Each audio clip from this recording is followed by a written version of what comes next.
مضبوط خاندانی نظام. یہ خاندانی نظام شروع ہوتا ہے ایک مرد اور ایک عورت کے درمیان ازدواج سے، اور وہاں نکاح ہوتا تھا.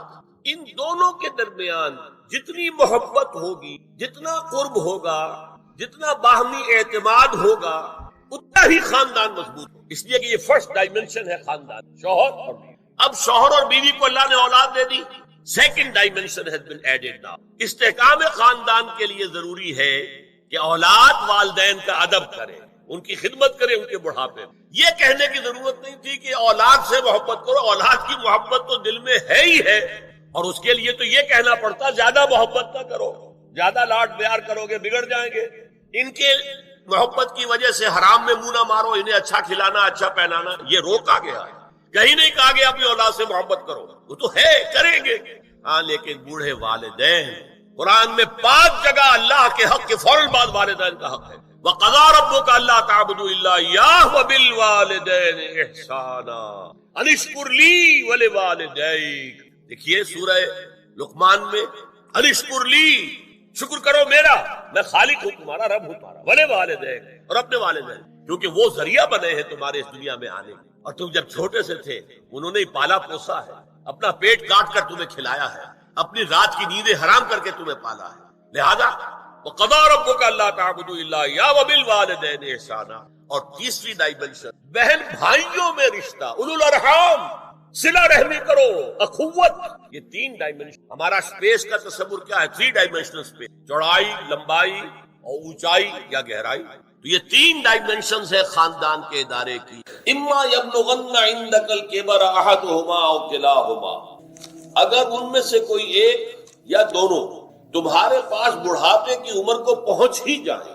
اما یبلغن عندک، تمہارے پاس پہنچ جائیں اگر ان میں سے احدہما، ان میں سے کوئی ایک، او کلاہما یا دونوں. تو اب دیکھیے احکام کیا ہے. بوڑھے والدین، فلا تقل لہما اف. نمبر 1، انہیں اف تک مت کہو. اف کیا ہے؟ بڑی چھوٹی سی شے، کوئی حقارت آمیز شے، ناخن جو تراش دیے جاتے ہیں ان کو بھی اف کہتے ہیں. اتنی سی چھوٹی بات بھی ان سے نہ کہو کہ ان کی گستاخی جو ہے اس درجے میں ہو رہی ہے. جیسے کہ یہ تراشے ہوئے ناخن ہے، اس درجے میں بھی کوئی گستاخی ان کے ساتھ. فلا تقل لہما اف. اف ہے آپ پر. ہمارے ہاں یہ لفظ اف زیادہ استعمال نہیں ہوتا، تف استعمال. تف ہے تم پر، تف ہے آپ پر. نہیں، ہرگز نہیں. اف لکما وما تعبدون، حضرت ابراہیم علیہ السلام نے فرمایا تھا، سورہ انبیاء میں ہے موجود. اف لکما، سورہ احقاف میں جو سرکش اولاد ہوتی ہے ان کے بارے میں کہا گیا وہ اپنے والدین کو اف لکما، آپ پر تف ہو. نہیں، لیکن یہاں جو حکم ہے فلا تقل لہما اف، انہیں اف تک نہ. نمبر 2، ولا تنہرہما، کبھی انہیں جھڑکنا مت. اما السائل فلا تنہر، سورۃ الضحیٰ جو ہے اس کی جو آخری آیت ہے، تو کسی کو جھڑک لینا، کسی سائل کو جھڑکنا نہیں ہے. اگر نہیں کوئی دے سکتے تو آپ شرافت کے ساتھ اس سے معذرت کر لیں، بس اللہ اللہ خیر صلی اللہ بھی معاف کیجئے، بس جھڑکو مت. ولا تنہرہما. نمبر 3، وقل لہما قولا کریما، ان کے ساتھ گفتگو کرو بڑے ادب کے ساتھ، ان کا احترام ملحوظ رکھتے ہوئے بات کرو. لیکن یہ ہے کہ اس کے اندر احترام ملحوظ ہونا چاہیے، ادب ملحوظ رہنا چاہیے. ایسا نہ ہو کہ ان کے دل کو ٹھیس لگے. یہی ہے وہ جو بچہ سا تھا ہماری گود میں کھیلتا تھا، اس کی نجاستیں ہم صاف کرتے تھے، اس کو دودھ ہم پلاتے تھے، اس کو چلنا ہم نے انگلی پکڑ پکڑ کر. آج کل تو خیر اور بہت سی چیزیں ایجاد ہو گئی ہیں، واکرز ہیں اور کیا کیا ہے، لیکن پہلے کیا ہوتا تھا؟ والدین ہی انگلی پکڑ کر چلایا کرتے تھے اور چلانا سکھاتے تھے. آج یہ سینہ تان کر بات کر رہا ہے ہم سے. آج یہ اس طریقے سے جو ہے گستاخانہ انداز اس نے ہمارے سامنے اختیار کیا، وہ دل کو ٹھیس لگی. میں نے اس سے پہلے بھی ایک مرتبہ آپ کو بتایا تھا کہ صرف 2 چیزیں ایسی ہیں جن کو محبت اور تعظیم کے انداز میں دیکھنا بھی عبادت ہے. محض دیکھنا اور کچھ نہیں کر رہا. ایک خانہ کعبہ محبت بھرے انداز میں آپ بیٹھے ہوئے، صرف نہ آپ طواف کر رہے ہیں، طواف کریں گے تو اور ثواب ہوگا. آپ بیٹھے ہیں صرف اور دیکھ رہے ہیں، اور اس کے اندر احترام ہے، تعظیم. اللہم زد بیتک ھذا تشریفا و تکریما و تعظیما. آج کل جو لوگ، اب تو خیر ٹھیک ہے بات سے آگے نکل گئی ہے، مینا میں پہنچ گئے ہوں گے لوگ، کل تو حج ہو جائے گا انشاءاللہ. لیکن جو حاجی بھی یہ دعا مسنون ہے کہ جب بھی وہ مسجد حرام کے اندر داخل ہوتا ہے اور پہلی مرتبہ نگاہ پڑتی ہے خانہ کعبہ پر، تو فوراً اللہم رب ھذہ البیت زد بیتک ھذا تشریفاً و تکریماً و تعظیما، اے اللہ اپنے اس گھر کو، اس کی عزت، اس کی تکریم، اس کی تعظیم، اس کے اندر اور اضافہ کرتا چلا۔ تو یہ انسان اگر صرف خانہ کعبہ کو بیٹھ کر دیکھتا رہے تب بھی عبادت ثواب ہے۔ اور اسی طرح بوڑھے والدین کو محبت بھری نگاہ سے دیکھنا یہ بھی موجب ثواب، کہ دل جو ہے ان کو کہیں کوئی آئینہ قلب جو ہے ان کے احساسات کو ٹھیس نہ، اس کا لحاظ رکھنا۔ اما یبلغن عندک الکبر احدہما او کلاہما فلا تقل لہما اف ولا تنہرہما وقل لہما قولا کریما واخفض لہما جناح الذل من الرحمہ، اور ان دونوں کے سامنے اپنے کندھوں کو شفقت کے ساتھ، ادب کے ساتھ جھکا کر رکھنا۔ یہ جو ابھی میں نے چند الفاظ کہے تھے کہ سینہ تان کر بات کرنا، یہ ایک انداز ہوتا ہے بات کرنے کا۔ ایک یہ ہے کہ آپ بات کر رہے ہیں والدین سے، والدہ سے، والد سے، لیکن جھکے ہوئے، کندھے جھکائے ہوئے۔ اب یہ بھی دو ہی باتیں ہیں، یا والدین کے سامنے کندھے جھکانے ہیں، یا پھر حضور سے کہا گیا ہے اے نبی آپ اہل ایمان کے لیے وَخْفِضْ جَنَاحَكَ لِلْمُؤْمِنِينَ، یہ مومن جو ایمان لائے ہیں ہمارے نیک بندے ہم پر، چاہے وہ غریب ہے، فقیر ہے، چاہے وہ غلام ہے، مسکین ہے، آپ اپنے کندھے ان کے سامنے جھکائیے۔ یہ بہت بڑی بات ہے جو کہی گئی ہے محمد رسول اللہ صلی اللہ علیہ وسلم، آپ ان کے سامنے وَخْفِضْ جَنَاحَكَ لِلْمُؤْمِنِينَ، اہل ایمان کے لیے اپنے کندھے جھکائیے، جھکا کر ان کا احترام کیجیے۔ حالانکہ اصل احترام تو حضور کا ہے، وہ تو جب ہم پڑھیں گے سورہ حجرات تو جا کے معلوم ہوگا کہ کس درجے احترام ملحوظ رہنا چاہیے حضور کا صلی اللہ علیہ وسلم۔ لیکن یہاں نوٹ کیجئے وَخْفِضْ لَهُمَا جَنَاحَ الذُّلِّ مِنَ الرَّحْمَةِ، اور اس سب کے بعد بھی وَقُلْ رَبِّ ارْحَمْهُمَا كَمَا رَبَّيَانِي صَغِيرًا، اور یہ دعا کرتے رہا کرو اے رب ہمارے ان دونوں پر، میرے والدین پر رحمت فرما، رحم کر، جیسے کہ انہوں نے مجھے پالا پوسا جبکہ میں چھوٹا سا تھا۔ اب دیکھیے یہاں لفظ کیا آیا، ربیانی، رب، اللہ تعالیٰ رب ہے حقیقی، وہ ہے اصل میں پالن ہار، ساری چیزیں اس کی پیدا کرنا۔ ماں باپ کے دل میں بھی محبت اور شفقت تو اسی نے ڈالی ہے، ماں کی چھاتیوں میں دودھ تو اسی نے بنایا، پیدا کیا ہے، تو اصل رب تو وہ ہے۔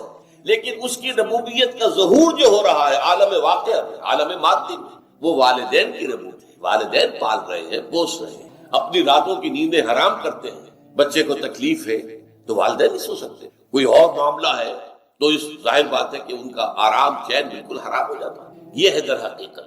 اب ان کا بدلہ کیا چکا سکتا ہے آدمی؟ میں نے بار عرض کیا ہے کہ شکر جو ہے وہ شکر کا تقاضا یہ ہے کہ انسان حق ادا کرنے کی کوشش، حل جزاء الاحسان الا الاحسان، کسی نے آپ کے ساتھ بھلائی کی ہے تو آپ کو بھی اس کے ساتھ بھلائی کرنی چاہیے۔ لیکن والدین نے جو بھلائی تمہارے ساتھ کی ہے تم اس کا بدلہ کیا دے سکتے ہو؟ اگر تم نے ان کے بڑھاپے میں خبر گیری کر بھی لی تب بھی وہ بدلہ نہیں ہو سکتا کہ جو انہوں نے تمہارے وجود میں آنے اور تمہارے لیے جو مشقتیں جھیلی ہیں، جو ایثار کیا ہے، جو قربانیاں دی ہیں تمہیں پالنے پوسنے کے لیے، اس کا بدلہ نہیں ہو سکتا۔ اس کا بدلہ ایک ہی ہے، اور وہ کیا ہے؟ اللہ سے دعا کیا کرو وَقُلْ رَبِّ ارْحَمْهُمَا كَمَا رَبَّيَانِي، پروردگار ان دونوں پر رحم فرما، رحمت نازل فرما، ان کی مغفرت فرما، ان کے درجات بلند کر، ان کی غلطیوں سے درگزر فرما، ان کے گناہوں کو بخش دے، ان کی غلطیوں سے چشم پوشی اختیار فرما پروردگار۔ اور یہ در حقیقت میں تجھ سے درخواست کیوں کر رہا ہوں کہ مجھ پر ان کے احسان کا بہت بڑا بوجھ ہے، ان کے احسانات کا بدلہ میں نہیں چکا سکتا۔ وَقُلْ رَبِّ ارْحَمْهُمَا كَمَا رَبَّيَانِي صَغِيرًا، اور کہا کرو اے رب ہمارے، اے رب میرے ان والدین کے اوپر، بوڑھے والدین پر رحم فرما۔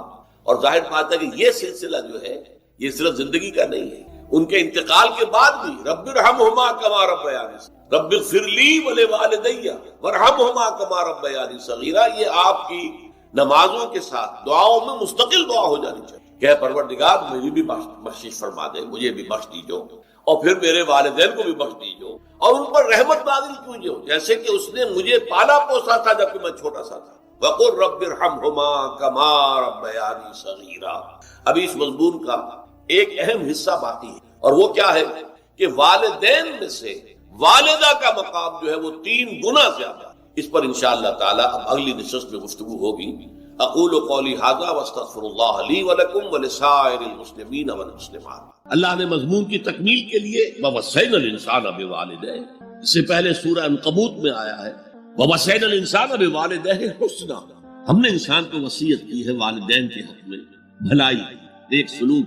اچھا، والدین میں سے والدہ کا معاملہ والد کے مقابلے میں بہت بڑھتا ہے، والد کو آپ کو معلوم ہے جو بھی ایک تعلق ہوا بیوی سے، اس کے بعد کا جو سارا معاملہ ہے وہ تو ماں کے پیٹ میں، ماں کا خون چوس کر وہ بچہ پل رہا ہے۔ حملتہ امہ وہنا علی وہن، اسے اٹھائے رکھا اس کی ماں نے کمزوری پر کمزوری جھیل کر، وفصالہ فی عامین، پھر 2 سال تک جوک کی طرح چمٹا رہا ہے اور اس کا دودھ پیتا رہا ہے، اس کی توانائی سچ کرتا۔ لہذا والدہ کا حق والد کے مقابلے میں ایک حدیث نبوی کی روح سے 3 گنا، یہ بہت اہم نقطہ ہے۔ یہ ایک حدیث میں آتا ہے کہ ایک صحابی نے پوچھا حضور میرے حسن سلوک کا اولین مستحق کون ہے؟ فرمایا تیری ماں۔ کہا ان کے بعد؟ فرمایا تیری ماں۔ تیسری مرتبہ پوچھا ان کے بعد؟ تیری ماں۔ چوتھی مرتبہ پوچھا تو کہا تیرا باپ۔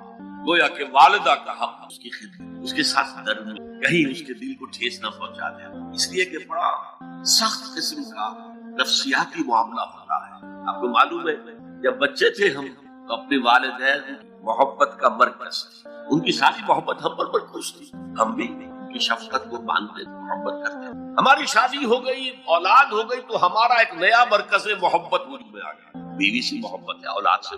اب بوڑھے والدین کے اندر پیاس پیدا ہوئی محبت، یہی ہمارے ہاں ساس بہو کا جھگڑا جو اس کی اصل بنیاد نفسیاتی یہ ہے کہ ان کے دلوں میں پیاس۔ اب اگر ان کی دلجوئی کی جائے، ان کو وقت دیا جائے، ان کے پاس بیٹھا جائے، ان کی باتیں سنی جائیں، تب تو ان کو کچھ نہ کچھ جو ہے تسکین ہوتی، ورنہ ایک بڑا احساس محرومی شدید۔ یہی وجہ ہے کہ صرف 2 چیزیں ہیں جن کا محض دیکھنا تعظیم اور محبت کے ساتھ موجب ثواب ہے، عبادت۔ خانہ کعبہ کو محض دیکھنا عبادت ہے، بیٹھ کر تعظیماً دیکھتے رہو، طواف بھی نہیں کر رہے، دیکھنا عبادت۔ اور بوڑھے والدین کو محبت بھری نگاہ سے دیکھنا عبادت ہے۔ اب یہاں دیکھیے اللہ تعالیٰ کو جیسے کہ کئی کسی جگہ پر فرمایا کہ ان اللہ لا یستحی من الحق، سورہ احزاب میں ہے کہ تمہارا طرز عمل نبی کے لیے تکلیف دیتا، لیکن نبی حیا کی وجہ سے تم سے کچھ کہہ نہیں سکتے۔ تو اللہ کو تو کوئی حیا جو ہے کسی حقیقت کو روک لینے پر آمادہ نہیں کر سکتے۔ تو یہاں اللہ صاف فرما رہا اشکر لی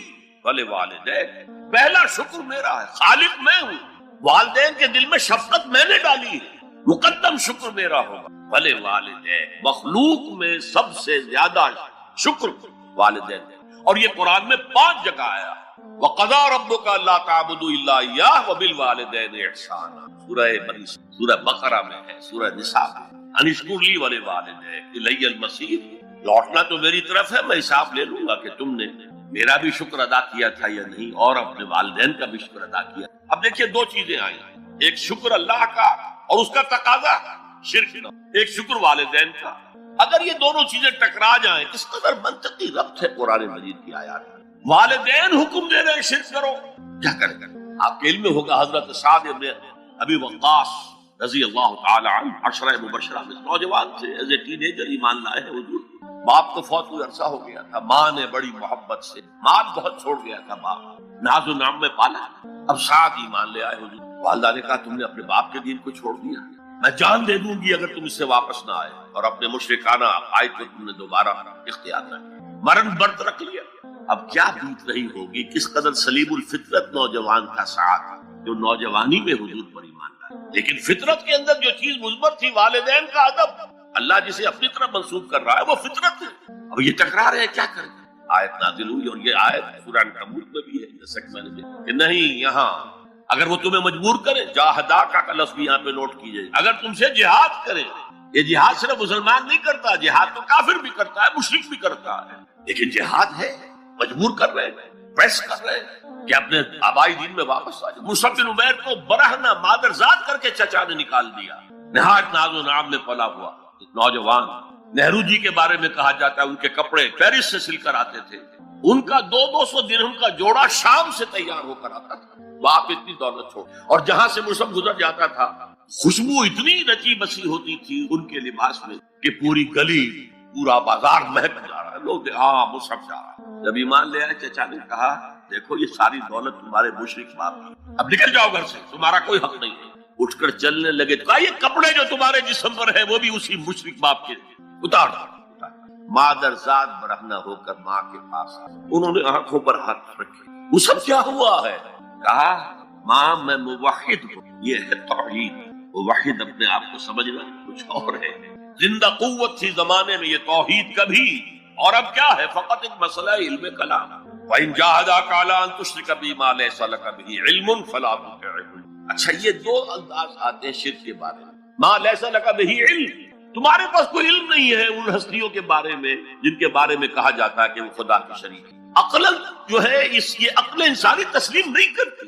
ایک ہی ارادہ ہے، ایک ہی اسکیم ہے، ایک ہی حکمت ہے، ایک ہی پلان ہے جو پوری کائنات کو اپنے احاطے میں لیے ہوئے. یا کہا جاتا ہے ما لم ينزل به سلطانا، کسی ایسی ہستی کو شریک نہ کرو جس کے لیے اللہ نے کوئی سند نہیں اتاری. اللہ اگر کہتا میرے ساتھ یہ بھی شریک ہے تو ٹھیک ہے، ہم اللہ کو سجدہ کرتے ہیں، اس کو بھی کرتے ہیں. جیسے کہ حضور سے کہلوایا گیا ان کان للرحمن ولد فانا اول العابدین، اگر رحمان کا کوئی بیٹا ہوتا سب سے پہلے میں عبادت کرتا ہوں. کوئی نہیں ہے، نہ بیٹا ہے نہ بیٹی ہے. قل هو اللہ احد اللہ الصمد لم یلد ولم یولد ولم یکن له کفوا احد. تو فرمایا وَإِن جَاهَدَاكَ عَلَىٰ أَن تُشْرِكَ بِي مَا لَيْسَ لَكَ بِهِ عِلْمٌ فَلَا تُطِعْهُمَا. لیکن یہی توازن دیکھیے، یہ صرف اللہ کے کلام میں ہو سکتا ہے. یہ نہیں کہ پھر ان کو دفاع کرو، ان سے کوئی تعلق نہ رکھو. نہیں، صاحبهما فی الدنیا معروف، ان کا کہنا تو مت مانو اس معاملے میں. اللہ کا حق احق ہے، بالا تر ہے، لیکن ان کے ساتھ دنیا میں رہو، معروف سے ان کے حقوق ادا کرو. چاہے مشرک ہے والدین، چاہے کافر ہے والدین، ان کی خدمت تمہارے ذمے ہے، ان کی ضروریات پورا کرنا تمہارے ذمے ہے اپنے مقدرت کے مطابق. صاحبہما فی الدنیا معروفا اور واتبع سبیل من اناب الی. پیروی والدین کی ضروری نہیں ہے، اطاعت والدین کی لازمی نہیں ہے.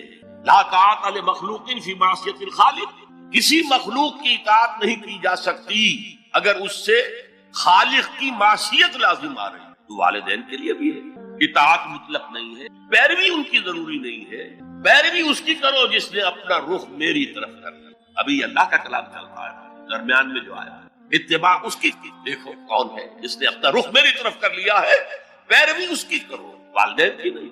اسی لیے سورہ بقرہ کے تیسرے رکوع کی پہلی آیت جہاں حضور کی دعوت کا بیان ہے وہ کیا ہے؟ یا ایھا الناس اعبدوا ربکم الذی خلقکم والذین من قبلکم لعلکم تتقون. اے لوگو، عبادت کرو، بندگی اختیار کرو، پرستش کرو اپنے اس رب کی جس نے تمہیں پیدا کیا، تم سے پہلوں کو بھی پیدا کیا. تمہارے آباء و اجداد بھی تو اسی کی مخلوق تھے، جیسے تم سے خطا ہو سکتی ہے ان سے بھی ہو سکتی تھی.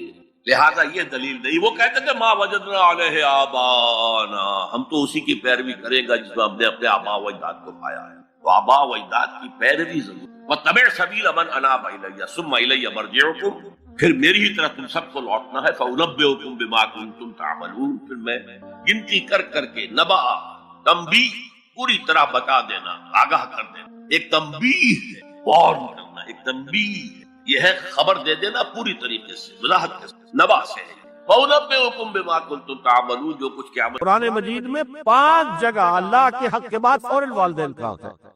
قَضَىٰ رَبُّكَ أَلَّا تَعْبُدُوا إِلَّا إِيَّاهُ وَبِالْوَالِدَيْنِ إِحْسَانًا.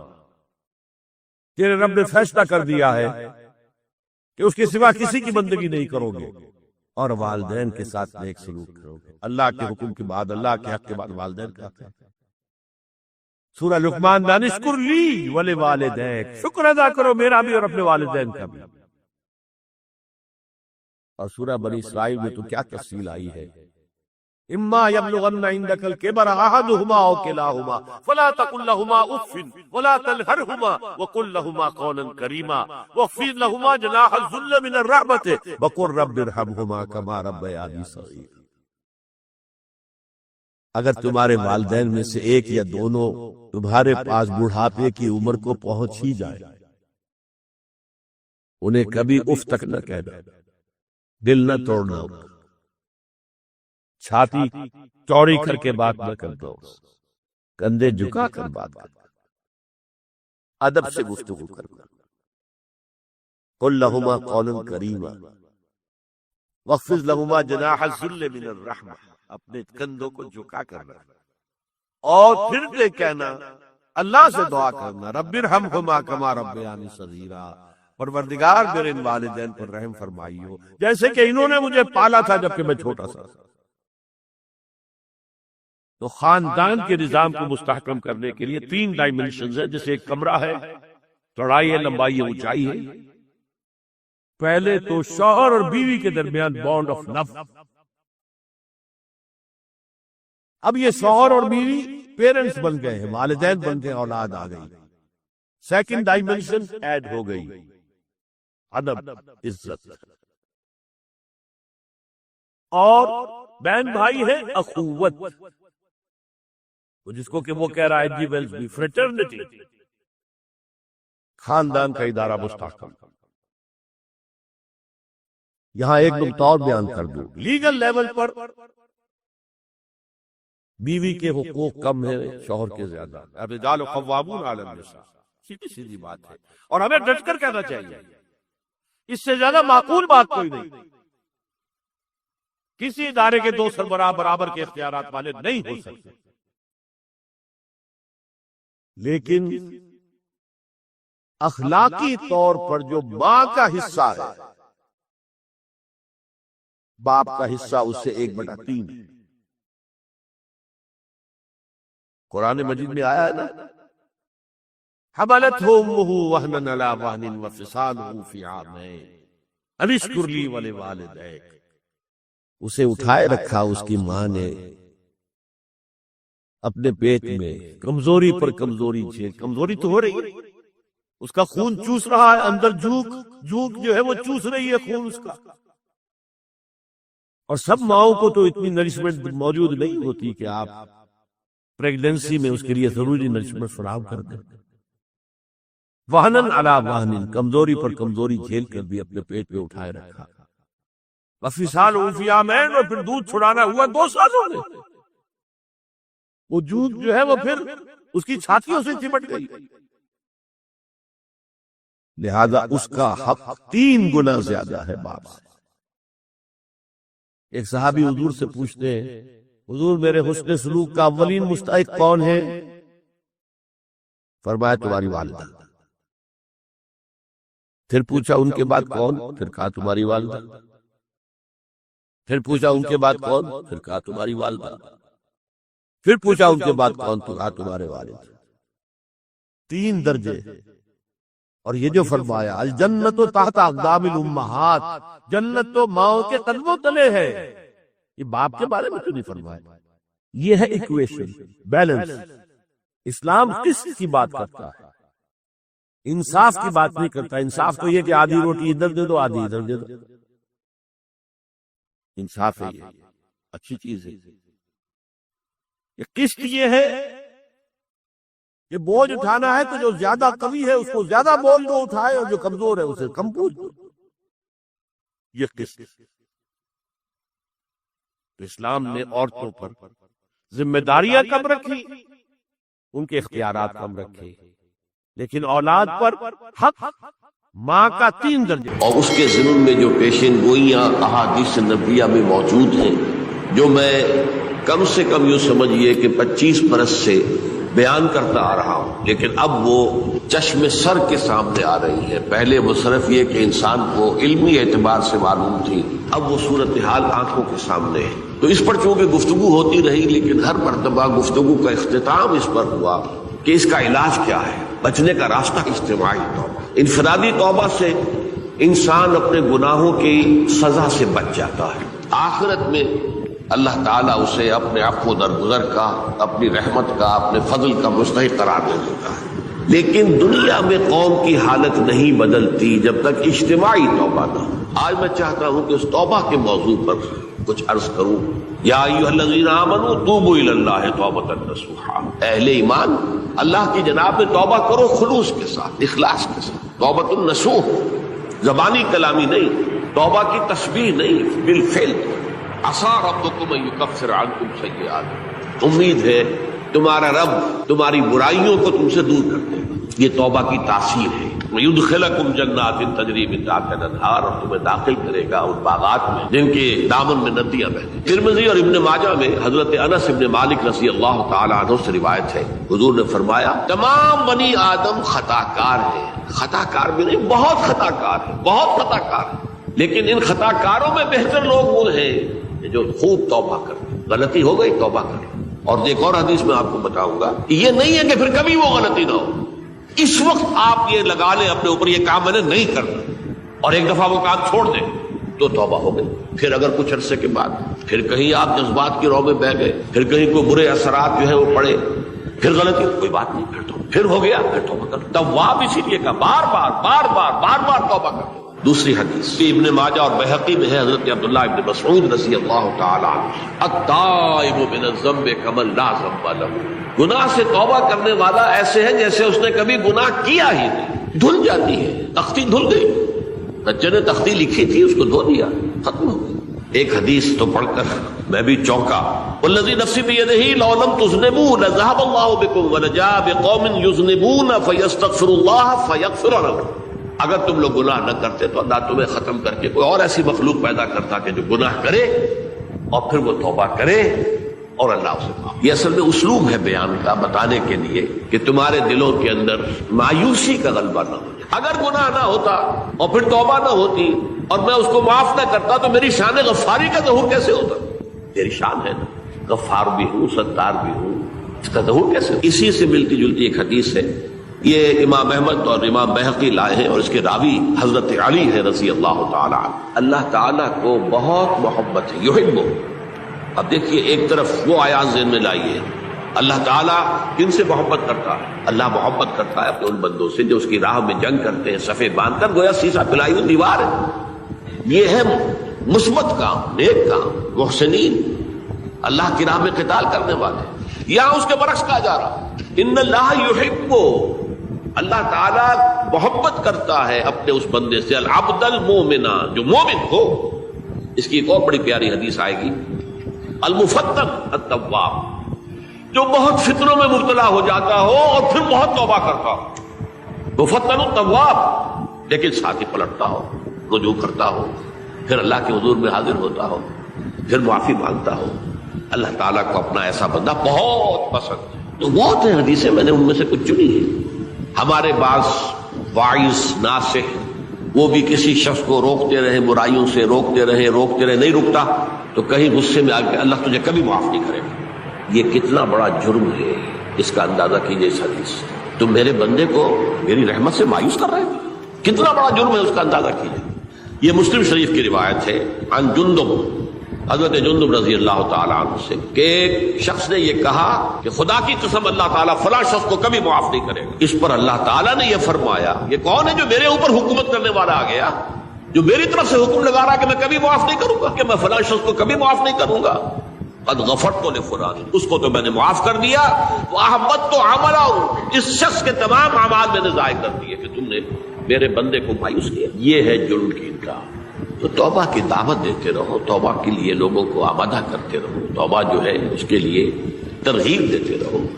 اللہ تعالیٰ معاف فرمانے والا. اب آخری حدیث سنا رہا ہوں، یہ تو بہت ہی عجیب حدیث ہے اور متفق علیہ، یہ بخاری اور مسلم دونوں میں. حضرت ابو سعید الخدری رضی اللہ تعالی عنہ جو ہے اس کے راوی ہیں. حضور نے فرمایا کہ تم سے پہلے جو امت تھی بنی اسرائیل، گویا کہ ان کا ذکر ہے، اس میں ایک آدمی ایسا تھا جس نے 99 قتل کیے تھے. اب آپ اندازہ کیجئے کتنا بڑا گناہ کبیرہ ہے قتل. قرآن مجید میں آتا ہے اگر ایک انسان کو بھی ناحق قتل کر دیا گیا تو یہ ایسی ہے گویا کہ اس نے پوری نوع انسانی کو قتل کر دیا. اس نے 99 قتل کیے. پھر اس کے بعد یہ ہوا کہ اس کے اندر توبہ کا جذبہ پیدا ہوا تو اس نے پھر سوال کیا، لوگوں سے پوچھا کہ زمین میں رہنے والوں میں کون سب سے بڑا عالم ہے. اسے بتایا گیا فلاں راہب فلاں جگہ پر ہے، وہ بہت نیک ہے، بڑا عالم ہے. وہ اس کے پاس آیا، انہوں نے کہا دیکھیے راہب صاحب، میں نے 99 انسان قتل کیے، اب مجھے یہ بتائیے کہ میرے لیے توبہ کا کوئی امکان ہے؟ اس نے کہا نہیں. اس نے اس کو بھی قتل کر دیا، اپنی سینچری مکمل کر لی، مطلب 99 کے بعد ایک کی کسر تھی، اس کو بھی قتل کیا، 100 پورے کر لی. پھر اس نے پوچھا کوئی اور، کوئی بڑے عالم انسان ہو. پھر اس کی رہنمائی کی گئی ایک بڑے عالم شخص کی طرف، تو اس نے وہاں جا کر کہا کہ میں 100 انسان ہلاک کر چکا ہوں، قتل کر چکا ہوں، میرے لیے توبہ کا کوئی امکان ہے؟ کیوں نہیں، 100 قتل کیے تب بھی کیا ہے، توبہ کا راستہ دروازہ کھلا ہوا. جب تک کہ وہ گھنگرو نہیں بج رہا اس وقت تک تمہارے توبہ کا دروازہ کھلا ہوا ہے. تمہاری توبہ کے درمیان اور تمہارے درمیان کون حائل ہو سکتا ہے؟ توبہ کا دروازہ کھلا ہے. لیکن ساتھ ہی کہا تم ایسے کرو جہاں تم رہتے ہو وہاں نہ جاؤ واپس، وہاں کا ماحول اچھا نہیں ہے، معاشرہ اچھا نہیں ہے، ہو سکتا ہے کہ تم توبہ پر قائم نہ رہ سکتے. تم فلاں جگہ چلے جاؤ، وہاں اچھے لوگ آباد ہیں، ان میں جا کر رہو، وہاں ایسے لوگ آباد ہیں جو اللہ کی بندگی کرتے ہیں، تو تم ان کے ساتھ مل کر اللہ کی بندگی اور پرستش کرو، اپنی زمین کی طرف اپنے وطن میں واپس بن جاؤ، وہ بری جگہ ہے۔ تو وہ چل پڑا، ہجرت کر رہا ہے، اس جگہ جا رہا ہے جہاں کا راہب نے بتایا تھا۔ جب آدھا راستہ اس نے پورا کر لیا، اب وہ جہنم کے فرشتے بھی آ گئے اس کی جان قبض کرنے کو، اور جنت کے بھی آ گئے۔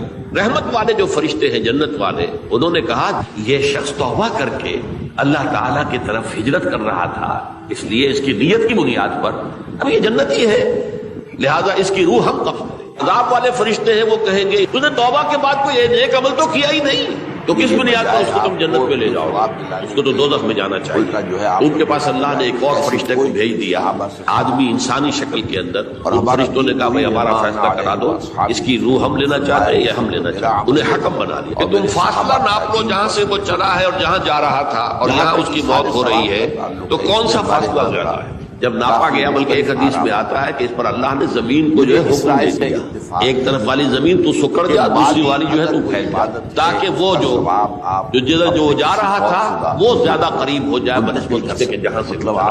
تو اس فیصلے پر پھر جو فرشتے تھے، رحمت کے فرشتے تھے، وہ اس بندے کو لے گئے۔ یہ ہے توبہ کی عظمت اور اس کی طاقت۔ اب آئیے اجتماعی توبہ کا طریقہ کار جو میں نے بہرحال بیان کیا، پہلے افراد توبہ کریں اور صحیح توبہ۔ صحیح توبہ کیا ہے؟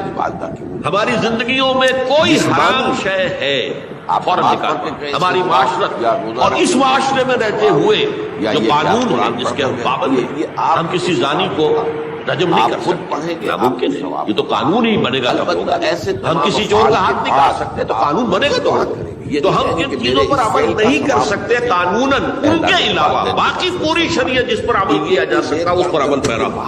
سود میں بند نہیں کر سکتا، بینکوں کو میں آگ نہیں لگا سکتا، اور بینکوں کو آگ لگا سے کبھی سود کو ختم نہیں ہوگا، لیکن یہ تو کر سکتا ہوں ورنہ یہ کہ براہ راست سود میں ملوث نہ ہو، سود پر قرضہ لے کر اپنا کاروبار نہ چمکاؤں، نہ بڑھاؤں، سود پر قرضہ لے کر اپنے مکان نہ اونچا کروں، اور یہ تو کر سکتا۔ تو کم سے کم جو ڈائریکٹ کسی نے قانون نہیں بنایا، لازم ہے آپ پر کہ آپ سودی قرضہ لیں اور اپنی بلڈنگ عالیشان بنا لیں۔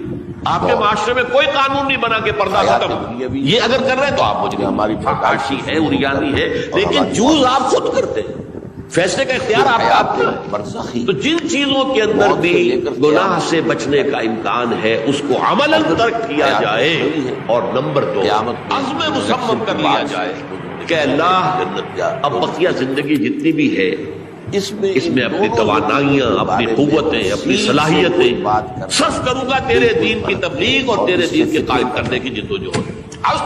ظاہر بات ہے یہ لوگ اگر خبر میں رہتا 14 کروڑ میں 14 لاکھ بھی ہو جائیں، بہرحال 2-4 کی توبہ کرنے سے ملک کی قسمت نہیں بدلتی۔ معتدل تعداد کے اندر جو ہے یہ لوگ اگر ایسے ہو جائیں، اور پھر یہ کہ وہ مل کر اگر زور لگائیں، متشابہات کے اندر یہ تمام شریعت اسلامی کا نفاذ ہو سکتا، اللہ کا نظام قائم کیا جا سکتا۔ یہ ملک بنایا اسی لیے گیا۔ یہ توبہ کرنے والے لوگ جب تک 14 لاکھ نہیں ہے، 1400 ہی ہو، لیکن یہ اگر دعا کریں گے اللہ تعالیٰ کے خلوص کے ساتھ، تو جب اس عالم میں ہم پہنچیں گے بہت بڑی ہے۔ دعا مخل عبادت اس چیز سے بڑا لمبا راستہ لگتا ہے، لیکن یہ کہ 14 لاکھ انسان توبہ کرے یا 2 لاکھ یا 3 لاکھ انسان توبہ کرے، صحیح معنی میں توبہ کرے، اور پھر وہ جمع ہو ایک طاقت بنے، تن من دھن لگانے کے لیے، جانے دینے کے لیے تیار ہو جائے۔ لگتا ہے یہ کہ کافی لمبا ہے کہ دراز و دور دیدم اور کچھ رہو رسم پاس آئی، یہ تو بڑا لمبا راستہ ہے۔ اسی سے لوگ کہتے ہیں کہ پھر کیا حل ہوا؟ تو حل جو ہے کوئی عملی حل تو نہیں، اس میں میرا ذہن متفق ہوا ہے۔ دعا اجیب دعوت الداعی اذا دعا، امن یجیب المضطر اذا دعا، بھلا وہ کون ہے جو کسی مضطر کسی ایک شخص نہایت پریشان حال ہو گیا، نہایت پریشان حال، اور میں اللہ کو جنت میں داخل ہوں، تو میری دستگیری، لیکن اس کے اللہ کسی اور طرف مجھے کوئی توقع نہیں رہی، کوئی نہیں رہا جس سے مجھے کوئی آپ کہتے ہیں اس دعا کی تو کم سے کم ہم منادی کریں، لیکن پہلے شرط ہوئی، ورنہ وہ دعا نہیں ہے، ورنہ وہ توبہ نہیں ہے۔ توبہ صحیح ہو، حرام سے اپنے وجود کو، اپنے گھر کو پاک کریں، اس کے بغیر کچھ نہیں، اس کے بغیر تو جیسے ذرا اس آیت پر اب نگاہ کو مرتکز کیجئے، انسان کا خسارہ کیا ہے۔ دیکھیے سب سے پہلے میں آپ کی توجہ دلاؤں گا، ذرا آنکھیں کھول کر قلب حساس کے ساتھ نوع انسانی کا مشاہدہ کیجئے، کیسے کیسے دکھ